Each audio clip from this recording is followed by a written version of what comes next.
ആദ്യം തന്നെ നമ്മുടെ ബാലച്ചേട്ടന്റെ വോയിസ് എടുക്കാം. ബാലച്ചേട്ടൻ എല്ലാവർക്കും അറിയത്തില്ലേ? പാലിച്ചേട്ടനെ ഇറക്കി നമ്മളവിടെ പാല് ഇറക്കാൻ പറഞ്ഞ പാലിച്ചേട്ടൻ എനിക്ക് അതല്ല, ഇത് വേറെ ബാലചേട്ടൻ. സൗണ്ട് കേൾക്കുമ്പോൾ മനസ്സിലാവും. ബാലച്ചേട്ടൻ ഇവിടെ വരുക. ഓക്കെ. എല്ലാവർക്കും വണക്കമുണ്ട്. വളരെ സന്തോഷമുണ്ട്. ഇരിക്കുന്ന ആളൊക്കെയുണ്ടോ? ശ്വേത ചേച്ചി, തക്കുടി മോൾ ശ്വേത ചേച്ചി നമ്മുടെ അമ്മയുടെ പ്രസിഡന്റ് ആയില്ലേ? അതെ. അതിൽ എനിക്ക് ഈഗോ അടിച്ച് ഞാൻ തമിഴ്നാട്ടിലെ പുതിയൊരു സംഘടന തുടങ്ങിയിട്ടുണ്ട്. തങ്കച്ചി അസോസിയേഷൻ.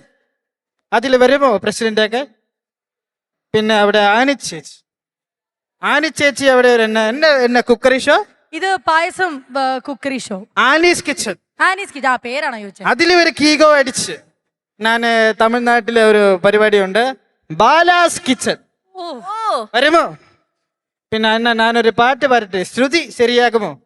ഒരു ശ്രുതി. ചെമ്പകപ്പൂങ്കാറ്റിലെ ചിത്രമണി പോയികയിൽ കണ്ടു നാനൊന്ന് ശ്വേതാമേനോന്. എപ്പടി ഇഷ്ടപ്പെട്ടോ?